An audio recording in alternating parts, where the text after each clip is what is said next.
starting recording. It does this and then it's supposed to end. Welcome back to the Awfully Irish podcast.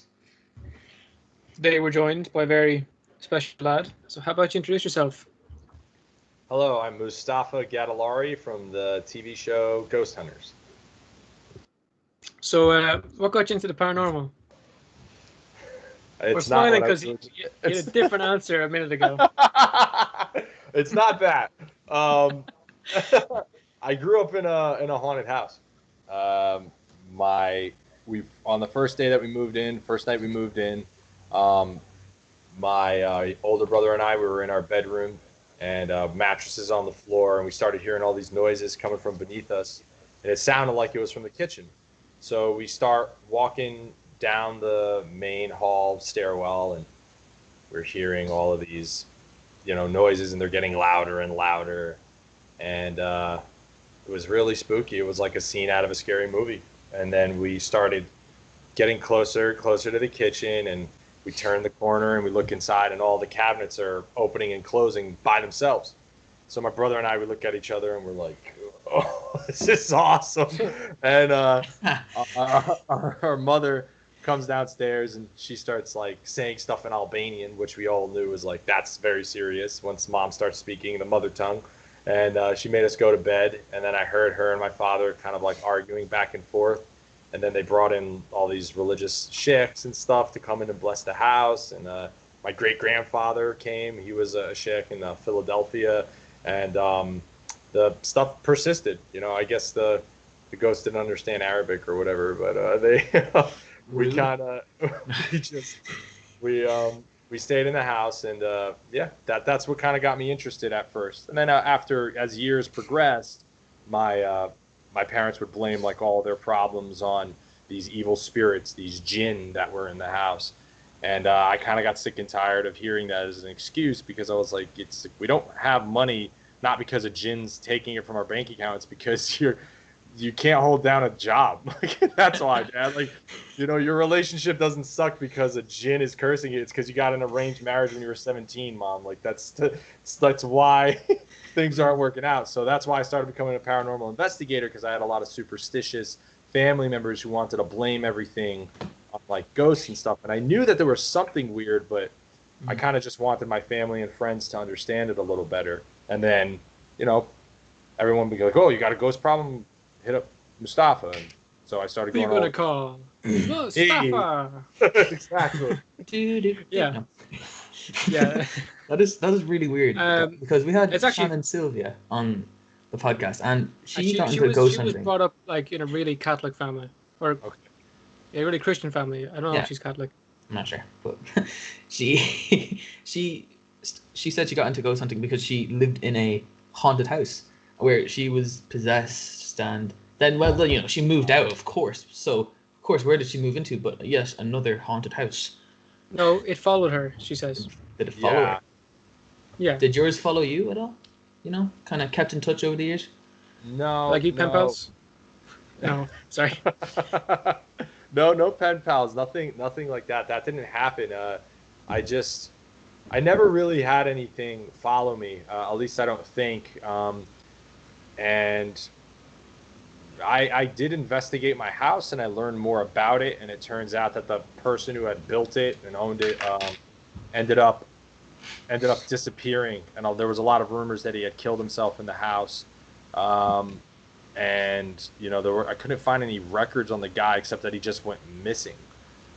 So I know he loved the house very much, and it was like ahead of its time when it came out. And when it was first built, it was like one of the first homes in the area to have like central air conditioning. It had like a jacuzzi in it. It was phenomenal. And this guy was an owner of an insurance company, a local insurance company. And no, but I don't think anybody followed. I noticed the activity went down when my uncle and his family fell on hard times, and they lived on the first level of the house. We kind of cleared that out for them, and they lived there for about, I would say, maybe 2 years. They lived with us, and once the house was full of people, it was weird. Like it stopped. A lot of the activity stopped. And you mentioned beforehand it being a jinn. Could you explain to people what a jinn is? Oh, yeah. So in Islam, there's a belief that God has created, in addition to animals and trees and all the other wonderful shit on planet Earth. Oh, sorry, stuff on planet Earth. No, you can curse. You can curse. Oh, It's okay. all right, good. Well, in addition to all the fucking other shit that God created and put on this planet, he made two other creations. There was man and jinn. And Lucifer, the shaitan, we call him Iblis in Arabic. Iblis was like a really powerful jinn.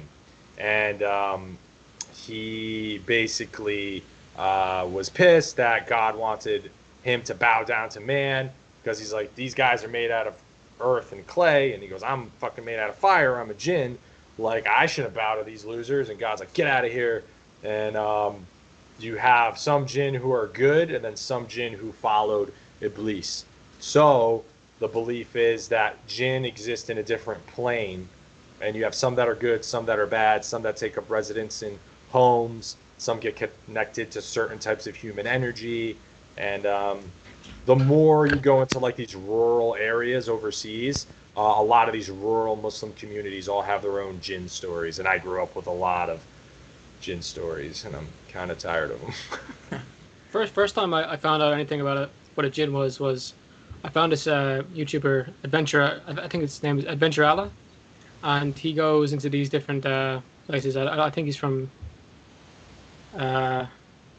United Arab Emirates, and Okay. and he just goes into all these like abandoned places, and then you like Facebook Live kind of thing. Oh yeah. And, like, yeah. There's a lot of that, man. It's kind of heard spooky. a lot of that. Yeah, there's a lot of that. Even in Albania, like when I went a few years back, like people were like, oh, they know I was into paranormal investigating. They're like, you got to see this place. And I was like, I'm good. I don't want to. Not that I don't believe in it. It's just that like I just don't. If it's something gnarly and like evil, like I don't want to tangle. Yeah, you do not want to be involved in that. No, it's crazy. Like, you could say you don't believe in ghosts, but if I told like that the devil, he haunts that place, you're not going in there. Yeah, like it's just why, just like why? Especially back then, it's like it's not like anybody's paying me to go in there. It's like, Yeah. all right, I'm not gonna do it. Yeah, you're gonna risk your life if you want money. Yeah, exactly. You know what I mean? Or like a nice life insurance policy. I go and get possessed and then rip my head off and start playing soccer with it. Then like, okay, like, at least my kids will have money. Yeah. But like, I'm not gonna fucking do it for free. Jeez, he's dead. I hope he had ghost insurance. Oh, this is the second time you looked up ghost insurance. Yeah, we're all for ghost insurance. We're even thinking about starting a massive Starting a company. You know? Yeah. You guys should International do job. that. Yeah, but then you're francs. gonna have people who are gonna do like claims and stuff all the time. Oh, of course. Which Oh, is great. geez. I was on the roof and suddenly the ghost pushed me off. It's terrible.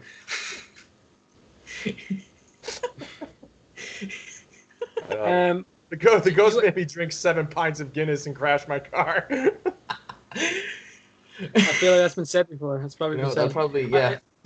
I think in Christianity, like, or at least Catholicism, like, we can't believe in ghosts. I don't think. Like, the Bible says nothing about them, so. Yeah. Not Kinda weird. Says nothing about But, like, them, I feel like the Holy Spirit. The Holy Spirit. I don't know. To be honest, I got no idea. But yeah, it's kind of weird. But like, I think like, I guess Christian communities might deal with ghosts more, or at least be more inclined to talk about seeing them and stuff. Yeah. Would angels kind of be like ghosts? I don't know. Would they have any No, similarities? they're different. They're different. Completely different? Yeah. Fair Well, enough. it depends on your face. Ah, sure. Man. Yeah. What was I going to say? Do you actually believe in ghosts? Do you? That was Yeah. very specific. Do you believe in the paranormal? Yeah.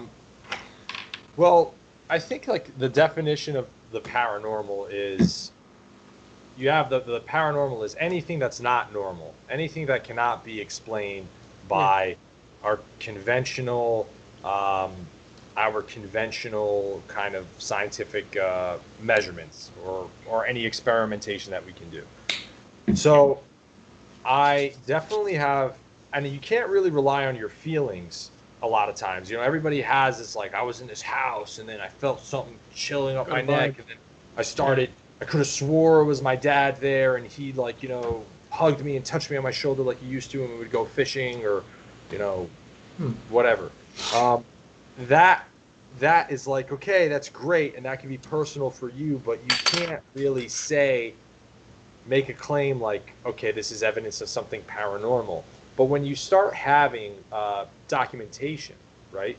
When you start correlating evidence, like we did on the show a bunch of times, especially in this latest season, um, photon events that almost always have correlations with pressure changes and barometric pressure, and then you start looking at, okay, well, what does that pertain to? And then you capture these EVPs out of nowhere, from people who clearly aren't in that room. So what does that mean? Is it a ghost? Is it someone who has died and now they are lingering there? Or is it something to do with energy being preserved in time? Or does it pertain more to time travel? Because time, the most brilliant minds will tell you that time is not a linear straight line. So Yeah. are we kind of tapping into some alternate timeline sort of thing? I don't know, but what I do know is that Sir Roger Penrose, um, who is probably the most brilliant physicist of our generation, um, has said that the key to time travel is located in black holes, and he's not the first Yeah. person to say that, and that the biggest events are the two biggest factors you have to look at are photon events and pressure. Hmm. So that's what we've been documenting. And if this is all stuff like we were like, oh my God, there's pressure changes every time something weird happens. And then it's like, oh my God, we use this EMCCD camera, this electron multiplying camera, and um, we've been like documenting this weird light phenomenon all the time. Stuff happens. And then we take that footage to experts who work with these cameras. And these aren't like, these cameras aren't like, Ghost Depot you get them from. This is like stuff that like NASA uses. So it's pretty cool. Now, yeah, we have like these EMCCD cameras, and you know, we captured this like really incredible stuff, and then we start seeing the stuff by Penrose, and then now that kind of just opened the research up. Yeah. Um, Thomas, how do you feel about them, or what do you believe? um, you know, it's like the thing with people expect when you make a claim that you have proof, right?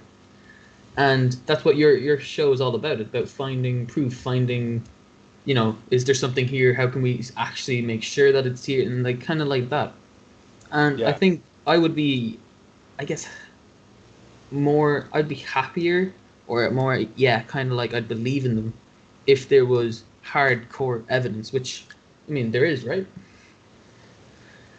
Yeah, yeah, yeah. we've got So some I'm pretty I'm all good. for Well, them. people tend to try fake it so often Yeah, that's that the other you get annoying so thing. skeptical. Like the fishing line, everyone's scanning these videos looking for fishing line, Mm. Yeah, or was that someone's shadow? Like, other ghost hunters we talked to have said they uh, don't believe in orbs, well, most orbs, yeah. because it's just like scatterback from uh, the cameras and Yeah, dust. well, it's actually interesting that you bring it up because I was the same way. I was like, anytime somebody came and showed me an orb, I was like, all right, get the hell out of my face. This is rubbish.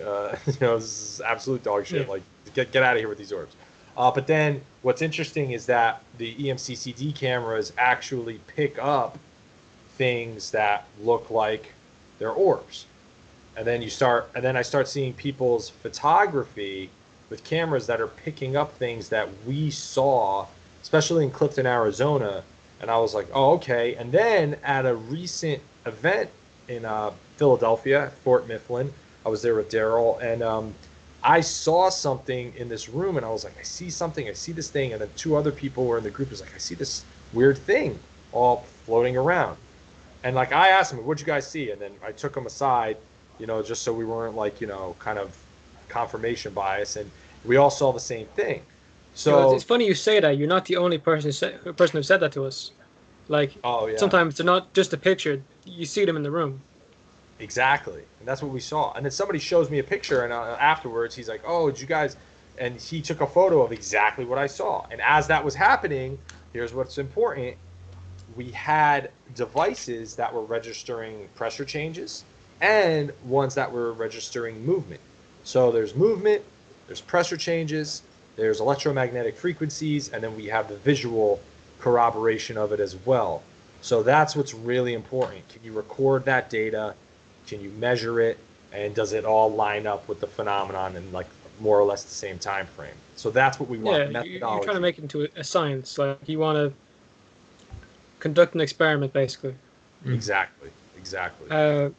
I've never. I seem really skeptical in this video. I don't mean to be. Like I've never had an experience with the paranormal. No, but, Dara has. One of our friends. Dara's story, I don't believe. But he was at a wake, and he said he saw a sandwich like fall off a granite or something. There was like a sandwich just fell off like a table fell off, like, on the ground. Nobody near it. You know, he just a sandwich. Yeah. Like, see why I don't get that story. Yeah, no, like a ham sandwich. Did the dearly departed have a particular affinity for a ham sandwich? Like, I can't believe they made ham sandwiches at my wake. Boosh! He got pissed. You know what? I'm not sure if I'm gonna have to ask Dara about that. If did he like ham sandwiches? You know. That is crazy. I was gonna say, like we want to experience it for ourselves. Like we know one of the most haunted castles in Ireland. It's just like a few minutes up the road from us, so we might give that a go. Get a tour up there. And then Ireland's most haunted hotel. I was offered to stay there before for my birthday things, but instead, I think I got this instead. Yeah. So, yeah, but that definitely stuff. Like after having these conversations, we wanted to see the things for ourselves. Like, it. Yeah, you just want to see it for yourself. Yeah, I mean, Grant's told us so many great things about Ireland, and in terms of like investigating the paranormal, and he said that there's a lot of tragedies that have happened here. Yeah. Well, 4 million people starved to death. Or not, maybe not 4 million. I know 4 million people left, and the rest died. The famine here. People were just starved to death. Yeah. When was the famine? Oh, geez, 1900s. 18 or 17. Oh man. Well, I got my figures wrong for that. Sorry. 1 million people died during the Great Famine. Yeah. Yeah. And then two it's million. like, just 1 million. Oh, just 1 million. Yes, that's a lot of people starved to death. That's crazy. That's horrible. That's crazy. What was that? Was that due to overpopulation? No, that was due to the potato blight. Oh. You know that thing, the Irish love that thing. You know, it decided to fuck us over for a bit. You know, it wasn't too nice to us. Crazy. Well, interestingly enough, like on Ghost Hunters, I think it's weird. Like a lot of the places that we investigated, it's like you're gonna want to go to the tragedy, and you're gonna want to bring up the more tragic points. But you know, in some of the investigations, it was whenever we would bring that up, that wouldn't really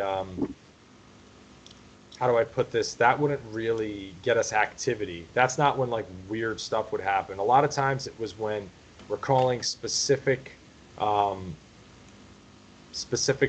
of a person's life, I guess, and that would kind of drum up activity more. I think as corny as this sounds, but I think that like the love of something kind of draws that attention more. And again, I guess it depends, just like people, like, you know, it depends on the entity. Because like when we were in Waverly Hills, anytime we brought up tuberculosis or, you know, the deaths that occurred there or anything like that, we got nothing. We would see like shadow play, and then we got weird images on our thermal cameras, but it was always from a distance. And it wasn't until I started kind of theorizing that, hey, we're being, like, I think something's pranking us. There's someone fucking with us. Boom, all of a sudden we started getting more activity. And then we got multiple corroborations, which wasn't fit into the episode, unfortunately. We didn't have enough time. But like the conversation that Daryl and I had in that last run we did, that went on for about 20 minutes. And we corroborated like 5 times. Like, hey, do you like pranking investigators here? And then boom, pressure hits. When we weren't getting pressure hits at all. So it was just like, it was so strange. And then we get pranked. You know, somebody throws a rock at us. It's nuts. That place looks fucking terrifying. Jesus. No, that genuinely looks terrifying. Like if anywhere's haunted. If you guys, I'll tell you, the most haunted place I think is the top floor of the Halsingland Hotel in Haines, Alaska. And why do you think that? Well, it's just how much stuff happened in a span of 41 seconds. It's probably the most. It's the craziest 41 seconds in paranormal history. A Halsing, Halsi, like Hall Sing Land, Halsingland. My bad. Yeah. Halsingland, yeah. Halsingland Hotel, Alaska. Hotel Alaska. Yeah. Like Halsingland Hotel, Alaska. It's like in the middle of nowhere. But anyway, we're on that top floor, and Daryl and I are investigating, and we interview this one witness. Oh, look, it's an anime. Helsing. That's cool. You type Helsing Land. Thomas, you try to find this. You keep telling your story. Sorry. Yeah, I'm really sorry. It's fine. This No problem. is my one job, and yet I'm the worst person to do it. It's okay. Don't worry about it. Yeah. So we're there in There it is. We're there in the top floor, and then we're interviewing this witness. And he says on 3 occasions he's done with work. He goes to the hotel room that he was given, to stay there and work at the hotel. And as he's laying down in bed, he feels something grab his arm, and it's some old man, all black and white, and just looking at him, grabbing his arm. And he was paralyzed for like about 3 to 5 seconds. He couldn't move, and he'd run out of the room. Happened twice in one room number 9, and then once in room number 10, and he's like, I'm out of here. I'm not going to stay here anymore. So while we're investigating, we're on that floor, and Daryl and I are standing there. All of a sudden, I start to smell mothballs, and I was the only one who didn't have a stuffy nose because it was fucking cold as shit over there. And I'm like, smell like mothballs. I was like, oh, Daryl, you smell that? And he's like, no. And then all of a sudden, then my arms start to tingle. My arms are tingling, and then I can't move them. Like, I'm paralyzed for like 5 seconds. I literally looked to the camera. I was like, I'm really fucking pissed off right now because I'm experiencing exactly what's happening to the client, but we don't have any visual things going on. And I'm like, I wish we had some evidence. And it was like right on cue, right when I'm just like, I wish we had some evidence of this. We start getting pressure hits on our data logger. Oh, I'm sorry. We start getting pressure hits on our data logger. Then, right after that happens, Daryl freaks out, jumps into this side room. I was like, what happened? And he's like, dude, something just charged me. And I was like, and he's like, all right, you got me. You got me once. You're not going to charge me again. Try it again. And then right after Daryl says that, boom, again, he jumps. I was like, well, fucking guy got you again. So then we go back and review the evidence.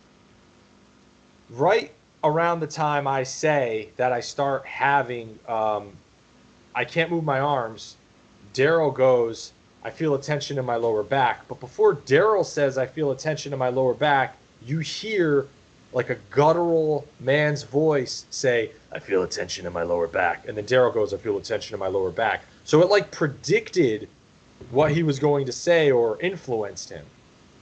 That same voice, right around the time. Really, really freaky. Oh, dude, that's so not even freaky. That's not even the half of it. That same voice, while Daryl's getting charged, you hear that same voice go, it's me, coming through. Then... What episode is this? I just want to put this down so I can watch it later. Oh, yeah. This is, I think it's episode 9. I want to say episode 8 or episode 9 of season 2. It's in season 2. It's in Alaska. If you look up the Alaska episode, it's a great episode. And then Or it might be 7 actually. I'm not sure. But look up Ghost Hunters Alaska. And then the time I mentioned the mothballs, one, I had to talk to a producer. He's on the other side of the hotel. He smelled the mothballs too. And then Daryl on his body camera, around the time we get the pressure hits on the data logger, you see a figure not once but twice go like this and like this, like peeking out of a corner, and it's clear on his body camera. The second Daryl turns to face that corner, you see it move out. Then we had the EMCCD camera, the electron multiplying camera at the end of the hallway, and it shows we captured a weird mist that people saw. So that same shape of that figure at a later time, the following night when we were investigating, we were setting up the EMCC and FLIR cameras for Kristen and Rochelle who were investigating. We start hearing footsteps coming down the stairs, and that's right below that room that all that stuff happened. Then Daryl and I hear the footsteps. Then we see to the room and aside of us, like, I don't know, it feels like there's a shadow in there. There's something weird in there. I go in, and I'm recording on my cell phone, and we're trying to call the cameraman to come. I recorded like 25 minutes of it on my cell phone. I put it in the room, and then I take it out because then we start hearing stuff on the other side of the room. And then when I go back and review the footage, you see the black and white static stuff in the corner of the camera that this guy was talking about. I tried to recreate it. I could not recreate it. I tried for 2 hours to recreate it. I couldn't recreate it. And then the same figure that Daryl sees, it's like, it kind of looks like an outline of like a blur. That's occurring at the bottom of the screen. I uploaded the video to my YouTube. If you take a close look at it, you can see it. And if it's especially on a bigger screen, it's easier to see. But it was like, if I tell anybody, hey, you want to have, if you're a male, because Kristen and Rochelle didn't get anything, but every single man who went up in that area of the Halsingland Hotel experienced something weird. And it's all documented. All of it. It all happened in the span of 41 seconds up on that top floor. Jesus. Anyway, yeah. That's pretty cool. That's really cool. I'll be shitting my pants. Yeah. Yeah. Right. No, I'm just trying to take that in. Yeah. Yeah, no, it was, dude, I'm telling you, and we had other static crazy thing stuff. kind of got me. The static thing is nuts. And then that place, Galena, Illinois, the Galena Marine Hospital, like no activity. And then, you know, we bring in a steamboat captain because there was a place for steamboat people to come in. And he's like, I don't know what to say. He's like, it's his first paranormal investigation ever. I said, well, you know, say anything you want. Ask any question you want. What do you feel like asking? And he goes, well, I would really like to know if, and he mentions the name, I forget the name of I think it was like David Allen something, David Allen Samuels or something. Are you here? And then, or does anybody know him that's here? This first question this guy asks, our motion detector goes off. Our data logger starts registering pressure hits. Then 15 seconds later, it doesn't even need to be edited. It's like a clip of Birdman. It's like seamless. Brian and Brandon radio us from outside, and they're like, hey, is anybody on the top floor of that building? We're like, no. And then we start hearing footsteps, and they get an image of a man standing at the top of the building on their FLIR thermal imaging camera. And I was just like, what? I was like, motherfucker, if you don't believe in ghosts now, then I don't know what's going to convince you. It was crazy. It was awesome, dude. Cool. Yeah, it was so cool. I'm just thinking now. I remember, just because earlier on you were talking about like, you know, you said there was good jinns, was there? You know, there was like friendly jinns and stuff like that. In Islam, yeah, they believe that there's like jinns that, yeah.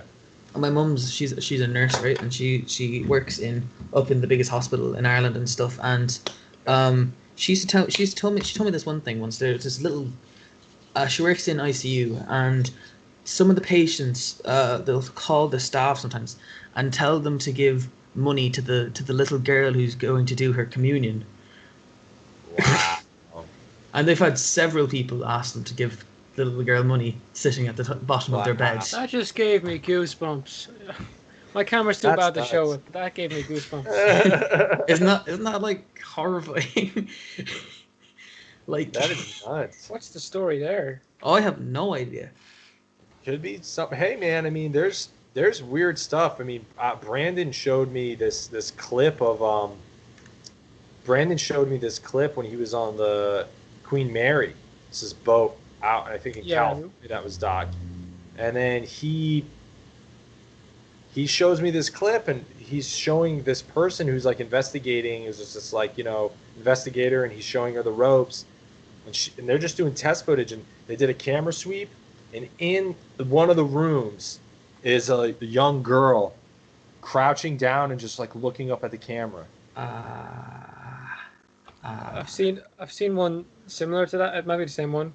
Yeah. But there was a group of guys, and they were walking around, and they turn a corner. There's a hallway, and there's a girl like in a really old-fashioned dress, and they, walking with the camera. So it's in front of them. Turn the corner, and it turns the corner with them. But when like they pass by it, you just see it for like a split second. Wow. So. Dude, that's nuts. Imagine just going back on that footage. That'd be terrifying. Just shit yourself. Yeah, he was. What was interesting too is like, if you're talking about like following, like Brandon was telling me, one time he was investigating a place,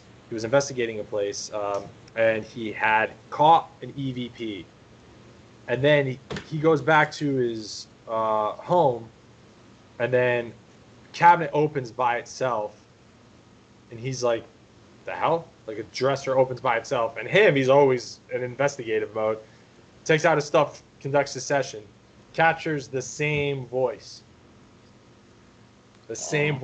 He went, brought it to like a sound engineer. The guy's like, it's the same voice. He's like, it sounds like the same voice to me. And then the sound engineer's like, no, it's the same voice. Look at the levels, look at everything. It's the same voice. And it was nuts. No. I don't like thinking about it, man. It's weird, and it is weird. I want to be able to turn off the lights and think there's no ghost looking at me. Yeah, I'm gonna be checking up and down the hallways like tonight before I go to sleep and shit. Well, when I investigated Landell's Mohican Castle in season 1, we were staying on premises, and the room I was sleeping in had like a lot of claims. So Brandon and I were getting these EVPs of this little girl all across the location in all different spots. Could you explain how an EVP works? Yeah, it's an electronic voice phenomenon. So EVPs are basically just recordings. You capture people's voices, and you might not hear it with your own ears, but when you have amplified microphones, they pick up voices that maybe you don't hear in real time. Or there's a theory that just the very nature that it's electronic allows an entity to be able to communicate better, and it's able to capture it better. So there's a lot of different theories about it as to how it works. All I know is that the stronger the microphone that we have and the greater field of sound that it can capture, the better the EVP is. That kind of makes it a pain in the ass for the reveals, because then we have to do multi-channel edits so the client can hear the full audio clip. But dude, we've captured such crazy things. But anyway, yeah, there's this little girl, and I was so tired. I probably slept just that whole week maybe 3 hours. Like I wasn't getting any sleep because I was writing and during the day, and then I was doing stuff for Ghosthunters, and I was researching so much stuff, and we were reviewing evidence. So I was just boom, boom, boom, coffee. And then I finally lay down to sleep, and I'd lay down on the bed, and one of the claims there was that, there's a little girl that plays in the room with people. And I swear to God, it literally felt like my son just jumping on the bed next to me. And it's there, like you could see the blankets moving and stuff on camera, because we had to record ourselves while we were sleeping, and it never made the show. But I was just there, and you literally see me just like turn, like I go to review the evidence, you see me like turn, and I was just like, hey, I'm like, you can jump on the bed all you want, but just don't touch me on my face. I really just need like a couple hours.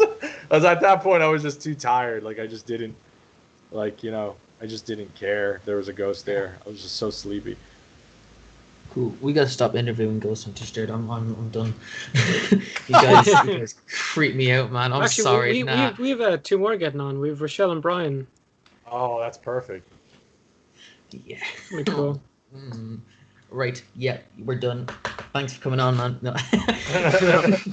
I got like 5 more minutes too, guys. So. Yeah, you gotta go soon. So I'll finish with my final question. I asked other ghost hunters this as well.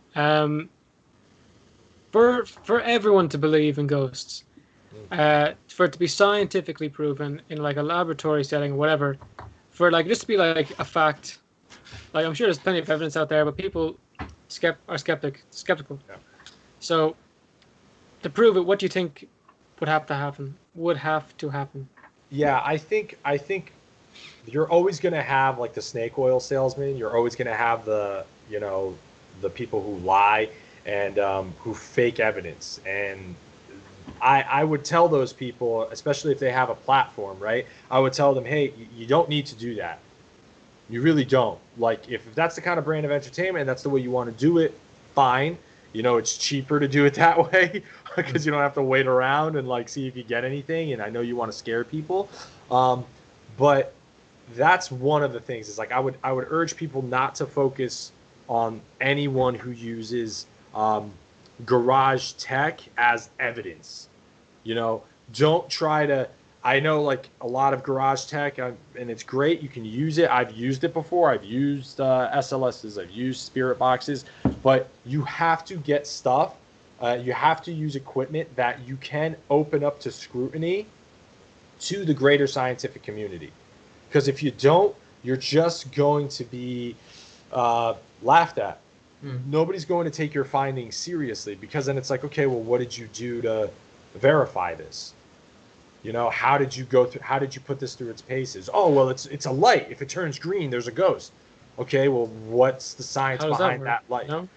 Yeah, exactly.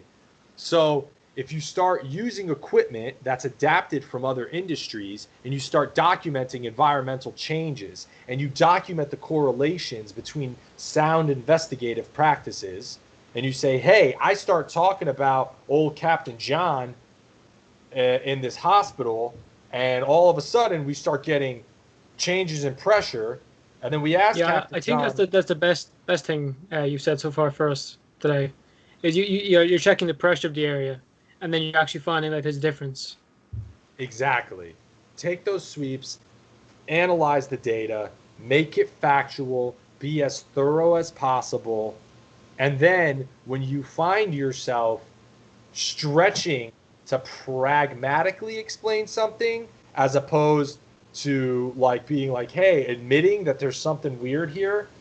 I mean, we had somebody in Clifton tell us the EMCCD camera, we sent it to an expert. We're like, what is this? We're not going to be like, oh my God, it's a ghost. We were freaking out when we saw it, but we're like, hey, we could be wrong. And the guy said, I have no idea what the hell that is. It looks like a bunch of ghosts. And they didn't even know we were doing it for ghost hunters.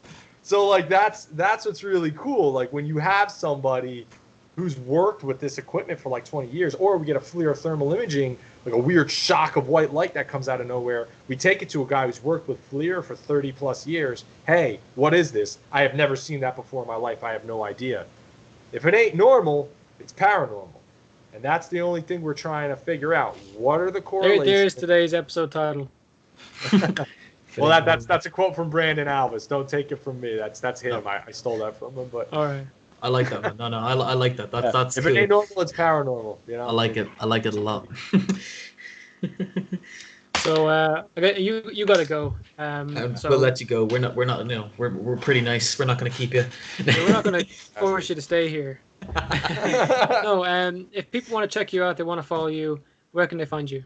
Instagram, M Gatollari. Twitter, Toph Gatto, because M Gatollari was banned years ago because I said Zelda sucks. The Legend of Zelda sucks, and people reported it as a hate tweet. Yeah, you're cool. Yep. Oh wow. Look, Jesus, we gotta go. See you later, man. It's nice chatting. No. Yeah. Yeah. They're our Facebook. Just Fucking catch us on social. deserve. Now what? Deserve to be banned from all social media. If I'm being honest, Who wants to play as Peter Pan with a sword? It's the lamest game. It's the same game every single time. You get the boomerang. I completely agree with you. Yeah, I've never played Zelda. I'll be honest with you. I'm just No, I don't like Zelda. Anyway, yeah, thanks everyone for listening. Like, comment, subscribe, tell your grandma about the podcast, and just have a great day. Thanks, guys. Perfect.